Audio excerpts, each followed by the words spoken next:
Rick Higgins with you here again. In this video we're going to R&R, or remove and replace, the transmission. And we're going to show you a lot of the things on the outside of the transmission that can be taken care of along the way. Now in another video later on we're going to get inside the transmission and we'll show you what all those gears and synchronizers are for. Now we're going to be changing the transmission in this 68 Bug. It started making a roaring noise as it's going down the road, and that's a good indication it may have a bad pinion bearing or maybe even a bad ring and pinion. And that's a pretty expensive thing to fix. And so the fellow that owns this car, who's a good friend of mine, has found a good used transmission. And we checked it out to make sure it was a good one, and we're going to put that in the car. Now this transmission should give you many more miles of good service for about a third of the cost of rebuilding this transmission. And that's the choice that many of you are probably going to make, and so that's why we're doing this video first. So let's get started. Now if you've got a 68 or an older Volkswagen, you're going to have the straight axle transmission. So before you even lift the car up off the ground, while the tire's still on the ground, you want to take off the rear axle nut, because you're going to have to take the drum off to release the emergency brake cable. So the first thing you've got to do is take out the cotter pin. I've already got this one loose a little bit, so it might not be that easy. And then you can use a tool like this. Now this is put on here with about 250 pounds, just like the flywheel. And you can use a tool like this here that you can actually beat on it and loosen it up like that. Or you can use your 36mm socket or 1/7. The car here, we've got the back seat out. Now we want to go over here and take the screw out of this little inspection plate down here. Now this one was a Phillips. Usually it should be a straight screw there. You can see right here, this is where the VIN number is at on your chassis as well. Then we take this little plate off, and right down here is our coupler. Okay, we'll want to start by clipping the wire off this little safety wire here. Pull it out, hang from the battery cable, but you could take the battery cable and the solenoid wire off and leave the starter on there. I'd rather take it off. Be sure to unhook one of your battery cables. We'll have a hex head inside of them. Some of the earlier ones did. And this hex socket, this 6mm, will fit in there, but it'll end up ruining this, so don't use it on these. You only use an Allen wrench like this here, 6mm Allen wrench, if you have an Allen head in the socket. Okay, now before you use this though, clean these out real good on the inside so that fits in there real nice and deep. That way you won't strip it out before you even get started. And we've got that off there.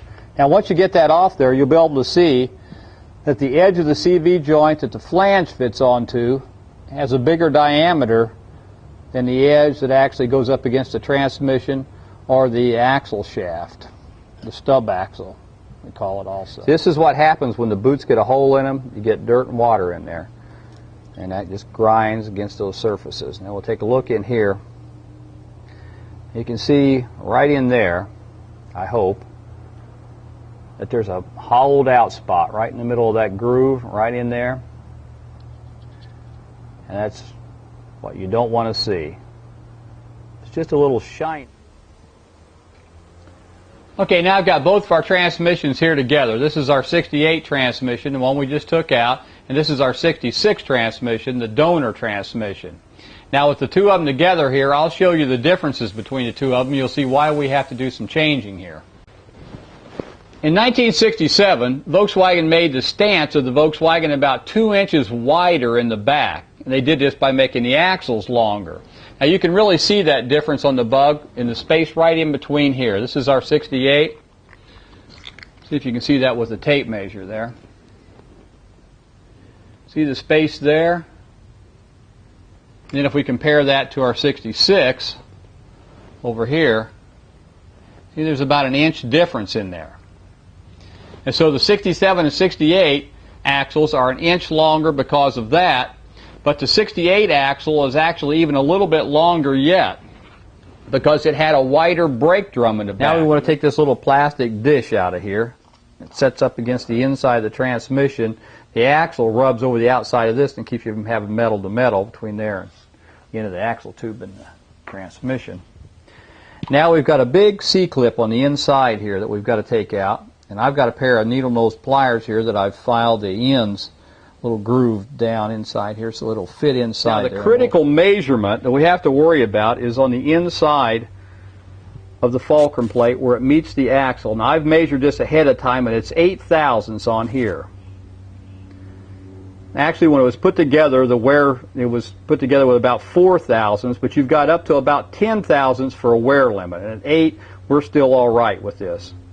But if these were different colors, they probably wouldn't even go in this position. When you took both your axles out, the 2 spider gears inside here would fall down against each other, and then you wouldn't be able to put the axle back in.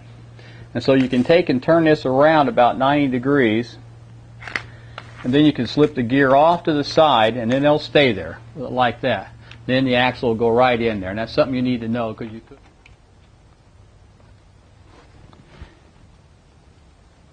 You want to hold that backing plate in place there until we get this tightened down pretty good so it doesn't fall down there against that O-ring, because it's sitting on a little lip of its own there. Now you're watching this, you can see that the paper gasket went against that O-ring. Some books will tell you to put the gasket on first and then the O-ring. Others will tell you the other way. I learned it, put the O-ring on, then the paper gasket. One way or the other, the paper gasket is going to be against one side of that O-ring now. Put our cotter pin in, there we go. Right in there.